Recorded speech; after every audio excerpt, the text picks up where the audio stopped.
Olá, gente, tudo bem com todos vocês? Espero que sim. Vamos hoje iniciar o capítulo 1º, lá dos crimes contra a fé pública. Já fizemos as considerações gerais sobre esse título, o título 10 do Código Penal, dos crimes contra a fé pública, penúltimo título do Código. E hoje nós vamos iniciar a discussão dos capítulos que compõem esse título.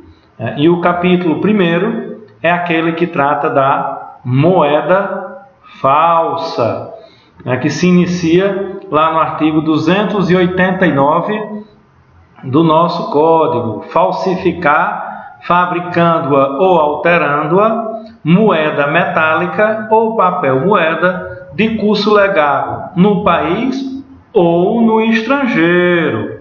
Reclusão de 3 a 12 anos e multa. Então nós temos aí um tipo penal de fácil compreensão no seu caput, que traz aí as condutas típicas bem definidas, traz como verbo nuclear logo de cara a palavra falsificar, já deixando claro qual é o objeto da conduta, qual é a ação típica que o legislador visa tutelar, falsificar de duas formas, ou fabricando ou alterando. O que é o objeto de proteção? A moeda metálica, moeda metálica ou papel moeda, moeda metálica ou papel moeda. Então, são condutas simples da gente perceber. É um tipo penal que não vai trazer muita dificuldade nessa primeira circunstância. Tem uma pena que recebe, evidentemente, críticas da doutrina em razão do lapso, de tempo de 3 a 12 anos. Então, a discricionariedade do juiz aqui é muito alta. A possibilidade de no mesmo tipo penal, você condenar a 3 ou você condenar a 12. A doutrina sempre produz críticas sobre esse tipo de pena, que coloca esse lapso temporal muito grande entre a pena mínima e a pena máxima, entre o mínimo legal e o máximo legal, porque deixa aí uma margem muito grande de discricionariedade para o juiz. Mas, no mais, essa é uma questão tranquila.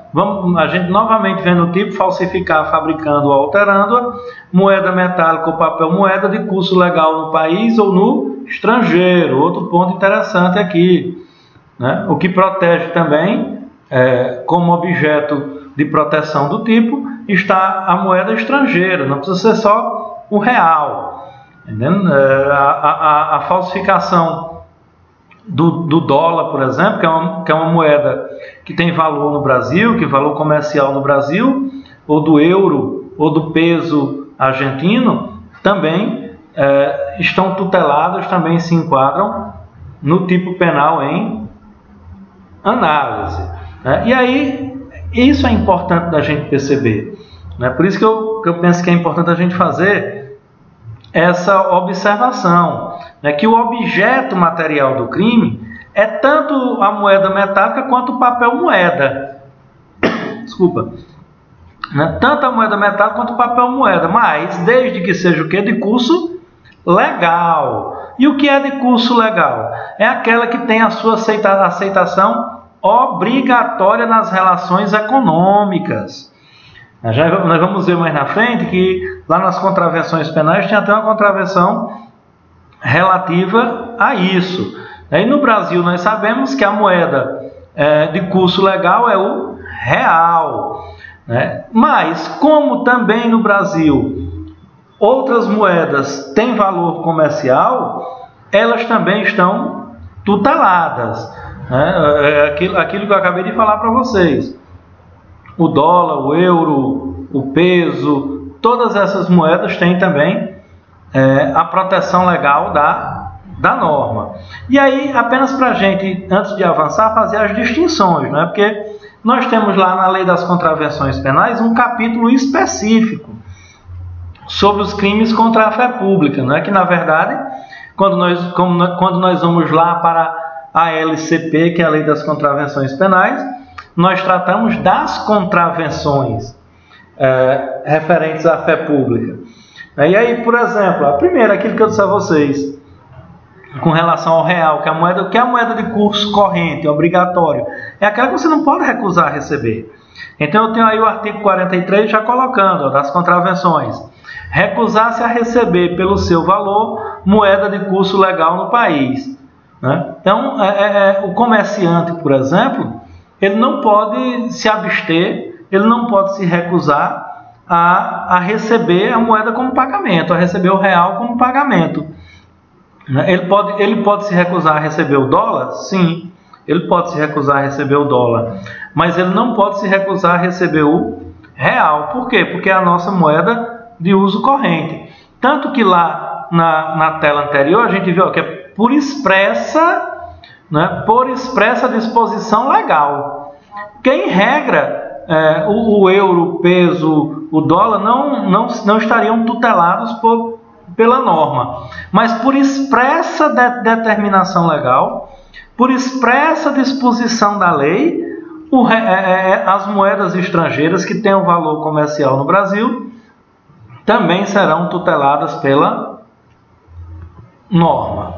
Né? Aí nós temos lá nas contravenções penais ainda, o artigo 44, usar como propaganda de impresso objeto que pessoa inexperiente ou rústica possa confundir com a moeda. Uma falsificação de moeda grosseira. Nós vamos ver lá na frente que aqui, para diferenciar da súmula do STJ para o artigo 44 da Lei das Contravenções Penais, nós temos que nos apegar a isso aqui, ó. Pessoa inexperiente ou rústica. O sujeito falsificou ali uma nota grosseiramente. Mas a pessoa era inexperiente, uma pessoa de pouca instrução, de conhecimento rudimentar, e essa pessoa foi ludibriada com aquela nota que o cidadão médio, o homem médio, jamais receberia, perceberia que era uma nota falsificada. Mas aquele indivíduo médio ali, aquele sujeito médio, não é um sujeito inexperiente ou rústico. Se essa pessoa inexperiente ou rústica puder ser ludibriada por essa nota falsa, né, ele vai responder pela contravenção penal do artigo 44. Né? E aí as outras duas contravenções não dizem mais respeito à falsidade documental nem falsidade de moeda. Né? Diz respeito àquele modelo de falsidade que nós vimos, que a falsidade é pessoal. Nós temos a falsidade material, a falsidade ideológica e a falsidade pessoal. Aqui, ó, fingir-se de funcionário público.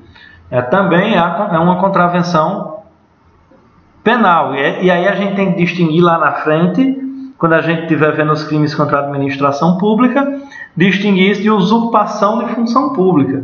E aí há uma diferença entre meramente fingir-se de funcionário público e de usurpar efetivamente a condição de funcionário público. Quando a gente chega lá nos crimes contra a administração pública praticados por particular, nós vamos fazer de maneira mais efetiva essa distinção.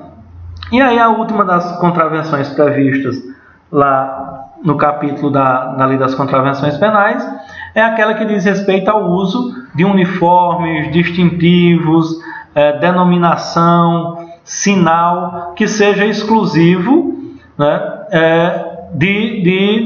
da administração pública, de pessoas autorizadas pela administração pública a usar. Né? Usar publicamente de uniforme ou distintivo de função pública que não exerce. Usar indevidamente de sinal, distintivo ou denominação cujo emprego seja regulado pela lei. Né? Então aí nós temos também uma outra contravenção penal, um novo modelo de contravenção penal, mas que também está mais relacionado à falsidade pessoal.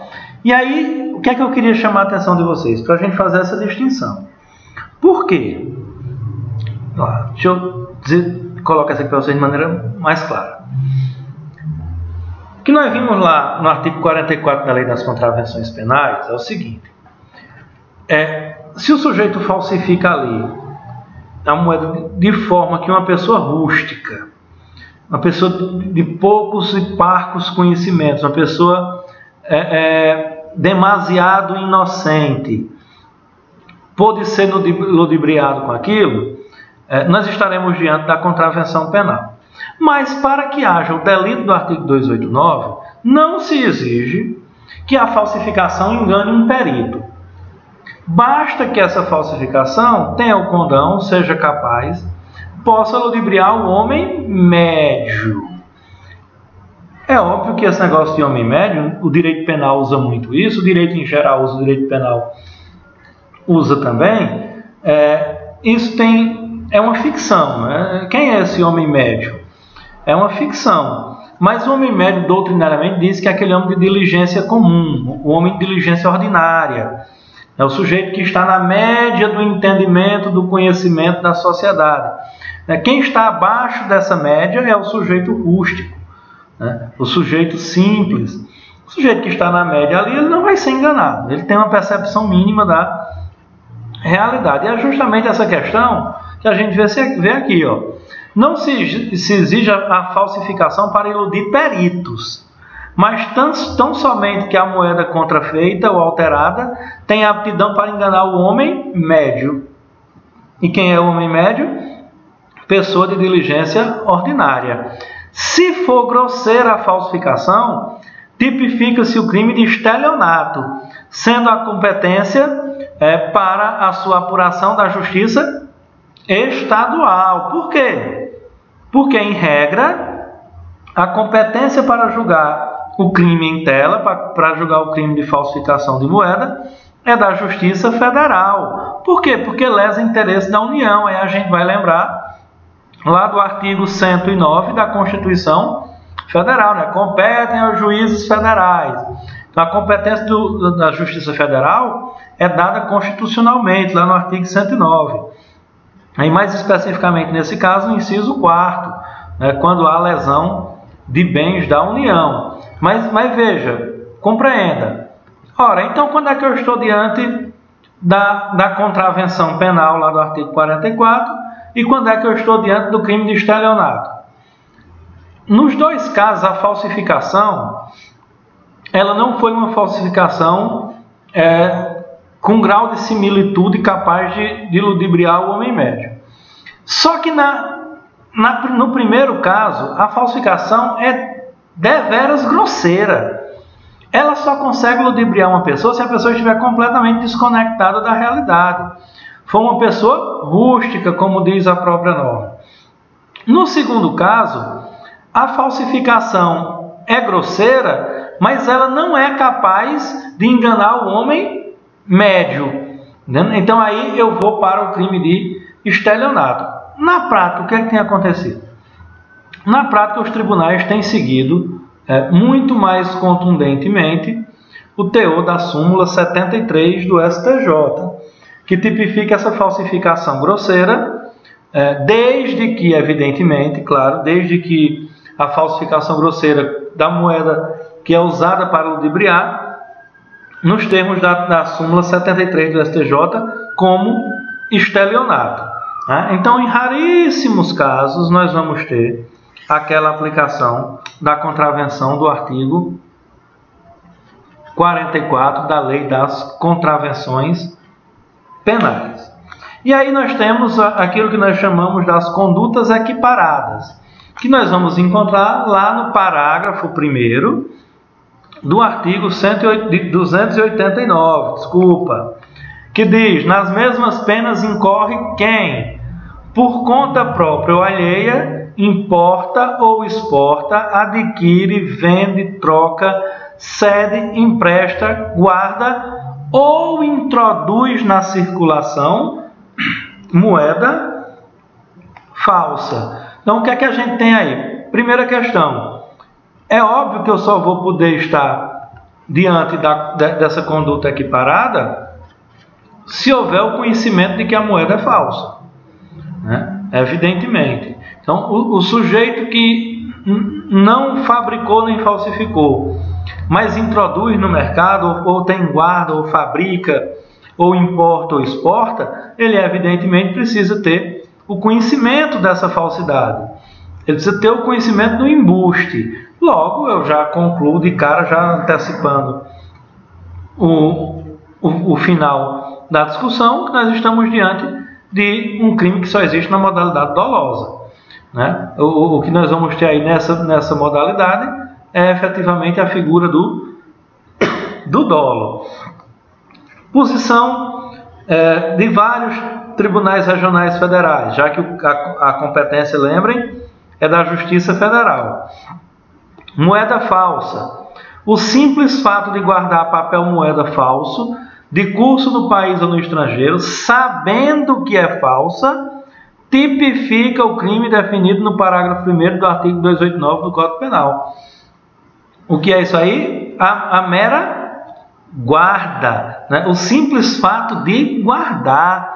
Não precisa ter falsificado, não precisa colocar em circulação, não precisa tentar ter ludibriado ninguém, só basta você ter em guarda. Se o indivíduo tem em guarda a moeda falsa, ele já responde nos termos do parágrafo 1º, que é o quê? Uma conduta equiparada. Agora repare que figura interessante nós temos aí no parágrafo 2º, né, que é a forma privilegiada. Ele diz: quem tendo recebido o quê? De boa fé. Quem tendo recebido de boa fé como verdadeira moeda falsa ou alterada, a restitui à circulação quando? Depois de conhecer a falsidade, é punido com detenção de 6 meses a 2 anos e multa. O que é que isso significa? Significa, imagine que o sujeito está ali no comércio dele, é ambulante, ou tem um comércio, e ele está vendendo ali os produtos dele, né? E o sujeito vai lá e compra uma moeda, compra com ele com moeda falsa. Ele não percebe. Ele não consegue perceber que ali ele está diante de uma moeda falsa. No final do dia, quando ele vai contar o dinheiro, ele vê que tinha lá 2 notonas de R$100 falsas. Ó. Ele vendeu 350 conto no dia todo. Foi o apurado dele, que é diferente de lucro, né? Apurado não é igual a lucro. O apurado dele foi 350 conto, e dentro desses 350 conto tinha 200 conto de moeda falsa, tinha 2 notas de 100 falsa. Ele recebeu sem saber, recebeu de boa fé, achando que era verdadeira. Só que quando ele percebeu, ele disse: eu não vou ficar com esse prejuízo para mim não, eu vou passar essa moeda para frente. Aí ele vai em outro lugar fazer compras e paga com a moeda falsa. Imagine que nesse momento ele é pego, ele é flagrado. Pois bem, esse indivíduo aí vai ter cometido o delito na sua forma privilegiada, com a pena bastante reduzida. Lembrem que lá no caput, no parágrafo 1º, nós temos pena de 3 a 12 anos, não é? É uma lapada. Aqui, o que é que eu vou ter? Né? Pena de 6 meses a 2 anos. E multa, ou seja, uma pena bem menor. Por quê? Porque é uma forma privilegiada, que ocorre quando alguém recebeu de boa fé a moeda, recebeu como verdadeira fosse, depois descobriu que a moeda era falsificada e resolveu devolver essa moeda, restituiu essa moeda à circulação. O que era que ele deveria fazer? Destruir ou entregar em uma agência bancária. E aí nós também temos aqui uma decisão do TRF1, né? Para a caracterização do crime de moeda falsa, descrito no artigo 289, parágrafo 1º do CP, urge que o agente saiba que a moeda por ele adquirida e postada em circulação é falsa. Sem esse conhecimento prévio, deixa de existir o dolo, elemento subjetivo do crime. E nesse caso, o crime não se configura, né? Então, nessa figura típica também do parágrafo 2º, Tal qual a conduta típica do parágrafo 1º, é preciso que o agente tenha conhecimento da falsidade da moeda. Se ele não tiver conhecimento da falsidade que ele está colocando em circulação, ele não responde por crime nenhum. A conduta dele é atípica, por ausência de dolo, né? E o dolo é o elemento subjetivo do tipo, né? Então, nós temos ainda, além da forma equiparada e da forma privilegiada, nós temos as formas qualificadas, né? Então, lá no parágrafo 3º, é punido com reclusão de 3 a 15 anos agora, ó, lá no caput é 3 a 12, agora aqui nós temos de 3 a 15 anos e multa quem? O funcionário público ou diretor, gerente ou fiscal de banco de emissão que fabrica, emite ou autoriza a fabricação ou emissão de quê? De moeda com título ou peso inferior ao determinado em lei ou de papel moeda em quantidade superior à autorizada. O que é que está claro para nós aqui? Que nessa modalidade nós estamos diante de um crime próprio, né, que só pode ser praticado lá nas formas qualificadas por diretor, gerente, funcionário público do banco que tem a possibilidade da autorização legal para a emissão, né, do papel moeda ou da moeda metálica, ou quem tem o funcionário que tem a possibilidade de determinar a quantidade da produção da moeda. Lá na conduta do caput, da equiparada, das formas equiparadas e da forma privilegiada, o crime é simples, é comum, qualquer pessoa pode praticar. Mas já que, quando nós chegamos nessa modalidade, a norma é clara. Ó. Quem? Ele fala do funcionário público, ou diretor, gerente ou fiscal, de banco de emissão que fabrica, emite ou autoriza a fabricação. Então não é qualquer pessoa. Assim também, né, como nós temos a forma qualificada do parágrafo 4º.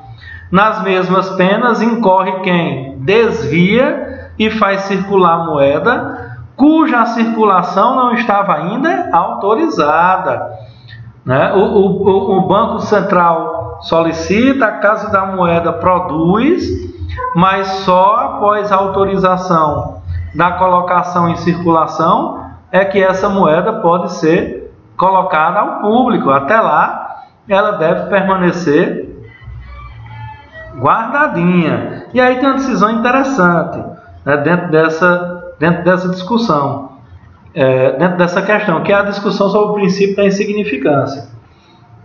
E aí nós já temos uma posição firmada pelo STF, lá, voto de lavra da ministra Rosa Weber, né, que foi seguido em 2014 e que, portanto, é o precedente que nós temos. Ela diz: ambas as turmas do Supremo Tribunal Federal já consolidaram o entendimento de que é inaplicável o princípio da insignificância aos crimes de moeda falsa, em que o objeto de tutela da norma, a fé pública e a credibilidade do sistema financeiro, não sendo determinante para a tipicidade, o valor posto em circulação. Repare, se a gente lembrar um pouco daquela nossa discussão sobre as características gerais dos crimes contra a fé pública, né, nós vamos lembrar que em nenhum momento se fala lá de dano de valor financeiro. O bem jurídico tutelado é a confiança que as pessoas depositam nos documentos, nos símbolos, nos selos e na moeda emitida pelo Estado, né, emitida pelo poder público. Então, é irrelevante que o indivíduo tenha falsificado uma nota de R$2 ou uma nota de R$100. Por quê? Porque não é o valor que está sendo tutelado ali. Não é o valor financeiro, é a credibilidade daquele documento, daquela moeda, daquela cédula. É isso que está sendo tutelado. Então, a fé pública não se confunde com o patrimônio. Portanto, o princípio da insignificância, que tem raízes patrimoniais, né, vai se configurar ou não em razão do dano patrimonial sofrido, ele não é passivo de ser aplicado nos crimes contra a fé pública e, portanto, ele não está passivo de aplicação e de reconhecimento no delito do artigo 289 do Código Penal, que é o crime de moeda falsa. Agora, para que tenha moeda falsa, tem que ter o quê? Tem que ter os equipamentos para fabricar a moeda, não é? É por isso que o legislador, lá no artigo 291, tipificou a conduta, né, do petrecho para a falsificação de moeda. Fabricar, adquirir, fornecer a título oneroso ou gratuito, possuir ou guardar maquinismo, aparelho, instrumento ou qualquer objeto especialmente destinado à falsificação de moeda. Pena, reclusão de 2 a 6 anos. Então, perceba, aquele que falsifica a moeda comete o delito do artigo 289. Mas aquele que produz a máquina, fornece a máquina, ou apenas compra a máquina, veja, eu adquiri a máquina, não falsifiquei nada ainda. Mas só em eu ter adquirido o aparelho lá, o maquinismo, o instrumento destinado a falsificar a moeda, eu já cometi o crime. Se eu tenho guardado em casa um maquinismo destinado à falsificação de moeda, eu já tenho uma conduta tipificada formalmente para mim, que é a conduta do delito do artigo 291 do Código Penal, independentemente de se eu vou fabricar a moeda ou não, se eu vou produzir a moeda falsa ou não. Por quê? Eu não estou sendo punido pela moeda, eu estou sendo punido pelo quê? Pelos petrechos. Petrechos à falsificação. Como eu tenho o petrecho, o maquinismo destinado a falsificar, o crime já está consumado, né? E é justamente isso, a consumação com a prática de um dos atos previstos em lei. Tratando-se das modalidades possuir ou guardar, o crime é permanente, né? A hora que for pego é flagrante delito, né? Isso não é uma das características dos crimes permanentes. E aí, importante destacar essa outra questão, né? O crime em análise é o quê? É um delito subsidiário. Por quê? Porque imagine que o indivíduo tem a máquina, comprou o maquinário, ou possui o maquinário e está fabricando a nota, né? Lá com os equipamentos. Ele não tem só o petrecho, ele tem o petrecho e ele falsifica. Nesse caso, o delito do artigo 291, né, foi absolvido pelo delito do artigo 289, que é a hipótese de efetivamente fabricar a moeda. Agora, se o sujeito não fabricou, mas tem o petrecho, o crime estará consumado do mesmo jeito.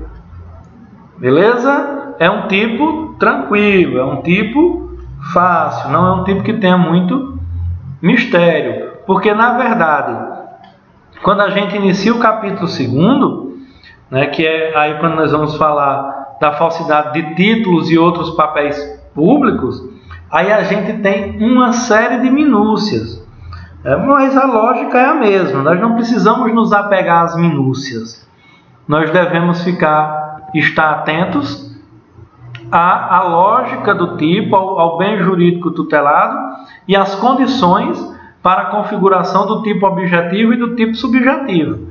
Porque vocês vão perceber aí agora que nós vamos ter um nível de detalhamento muito alto nos crimes que nós vamos ver agora.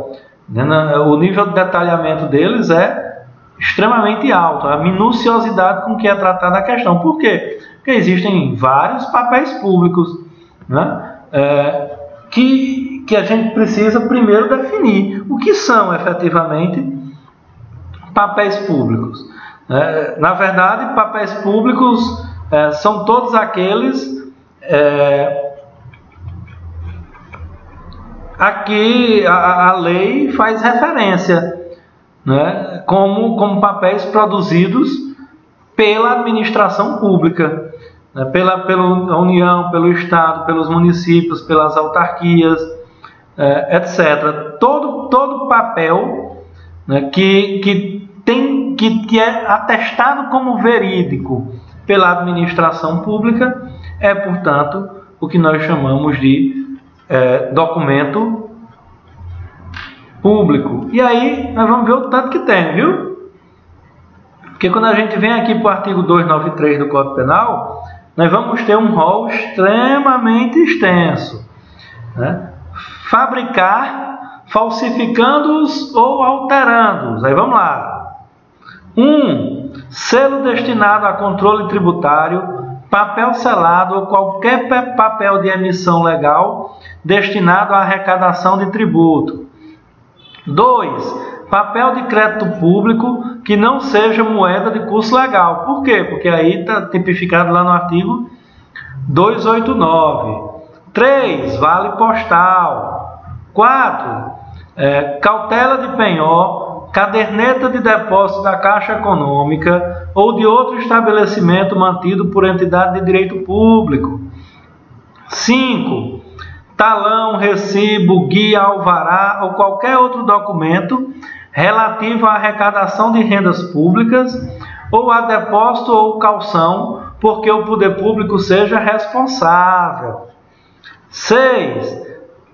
Bilhete, passe ou conhecimento de empresa de transporte administrada pela União, por Estado ou por município. Pena, reclusão de 2 a 8 anos e multa. Percebem a quantidade de papéis? Mas veja, assim como lá no crime de moeda falsa, não há só a conduta central. Nós temos também, nesse delito aqui, as suas condutas equiparadas.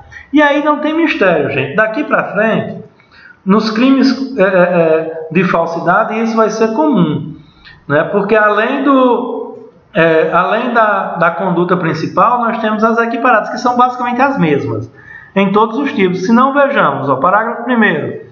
Incorre na mesma pena quem usa, guarda, possui ou detém qualquer dos papéis falsificados a que se refere este artigo. Importa, exporta, adquire, vende, troca, cede, empresta, guarda, fornece ou restitui à circulação selo falsificado destinado a controle tributário. Mesma coisa, importa, exporta, vende, né, qualquer um desses documentos. De que documentos? Que tenha sido aplicado selo que se destina a controle tributário, que portanto tenha sido falsificado. Você importou, exportou, adquiriu, vendeu, etc. Sem selo oficial, nos casos em que a legislação tributária determina a obrigatoriedade de sua aplicação. Então veja que nós temos aí uma série gigantesca de condutas. Parágrafo 2º. Suprimir em qualquer desses papéis, quando legítimos, com o fim de torná-los novamente utilizáveis, carimbo ou sinal indicativo de sua inutilização. Pena, reclusão de 1 a 4 anos e multa. Aí vem as condutas equiparadas dessa conduta do parágrafo 2º. Quem usa ou restitui à circulação, embora recebido de boa fé, qualquer dos papéis falsificados ou alterados a que se refere o artigo e o seu parágrafo 2º, depois de conhecer a falsificação, a falsidade ou alteração, incorre na pena de detenção de 6 meses a 2 anos. Percebem que aqui eu tenho uma forma privilegiada igual à do artigo 289, ou seja, igual à de moeda falsa, que recebeu o papel alterado de boa fé e resolveu da mesma forma distribuí-lo. E aí tem o parágrafo 5º que traz uma observação interessante. Vocês viram que aí fala muito de comércio. E aí o que é que o parágrafo 5º diz?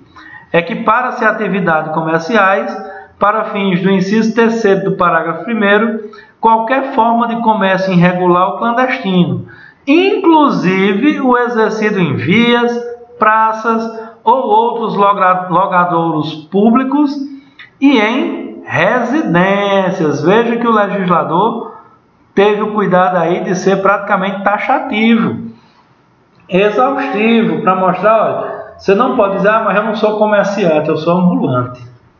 Não, mas eu não tenho comércio, eu tenho uma vendinha aqui na janela da minha casa. Tudo isso está albergado aí dentro da tutela do parágrafo 5º, né, da tutela do artigo 297, por conta da tutela do parágrafo 5º. E aí nós temos claramente que o bem jurídico tutelado é a fé pública, né, que do ponto de vista do sujeito passivo, nós estamos, do sujeito ativo, nós estamos diante de um crime comum, né, porque a condição de funcionário público vai apenas ser uma agravante, uma causa de aumento de pena.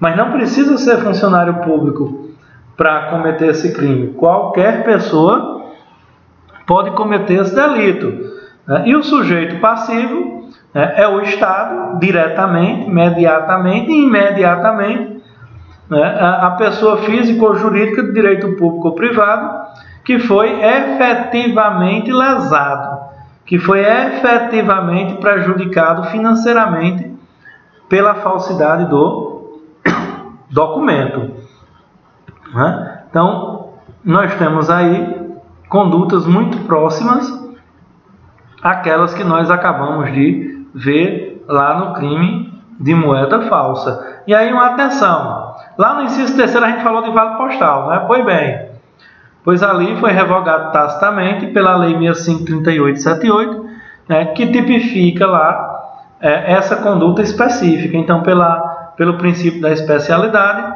se aquilo que for falsificado for o vale postal, nós iremos subsidiariamente utilizar a Lei 6538/78 e não a norma do Código Penal.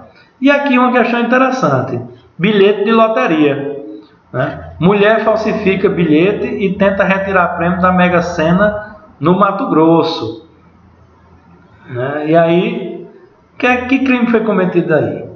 O que é que nós temos aí efetivamente? Temos aí uma conduta de falsidade de documento público.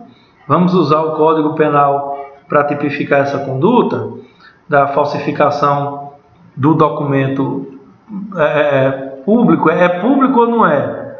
Como é que nós vamos resolver essa questão? Mais uma vez aqui, nós temos o princípio da especialidade, porque o decreto 6559 de 44 traz exatamente essa conduta: falsificar, emendar ou adulterar bilhete de loteria. Aí isso aqui é o quê? É uma norma remissiva. Quando você chegar aí no preceito secundário da norma, que é onde está a sanção, o que é que ela faz? Ela remete à pena do artigo 298 do Código Penal. Então aí eu tenho o quê? Uma pena remissiva, uma pena que está fazendo uma mera remissão ao artigo 298.